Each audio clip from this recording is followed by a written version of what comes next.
ఆయన ఏంతో దేంట్లో మాట్లాడుతున్నాడు? ఇంగ్లీష్లో మాట్లాడుతున్నాడు.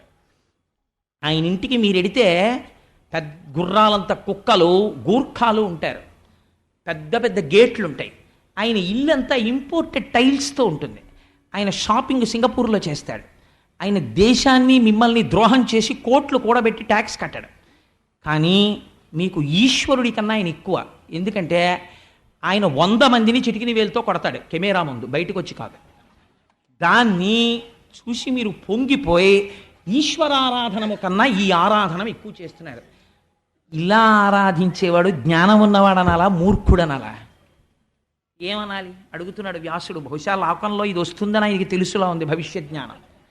అందుకని నామరూపముల చేత తాదాత్మ్యత చెంది తర్కమునకు పోతాడు. ఈ మాట మీరు అడిగారు అనుకోండి, ఒకరిని పిలిచి, ఏమయ్య నీ అభిమానానికి అర్థం ఉందా, ఇది నిన్ను ఎలా ఉద్ధరిస్తుంది చెప్పుపోని.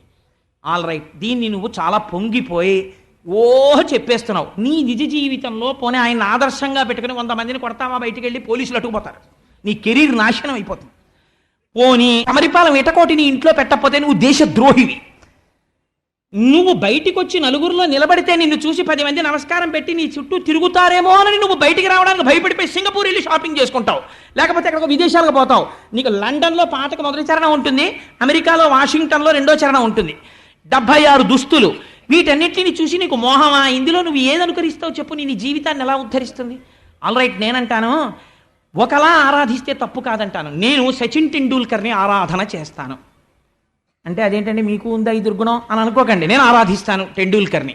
దేనికి ఆరాధిస్తాను అని మీరు అడగచ్చు. ఆయన క్రికెట్ ఆడేటప్పుడు ఆయన క్రికెట్ యొక్క లాఘవమును ఈశ్వర విభూతిగా దర్శనం చేసి ఒక బాల్ని ఎవరూ కొట్టలేని రీతిలో 4 కొట్టగలిగినటువంటి టెండూల్కర్ యొక్క క్రీడా వైభవమునందు ఈశ్వరానుగ్రహాన్ని చూస్తాను.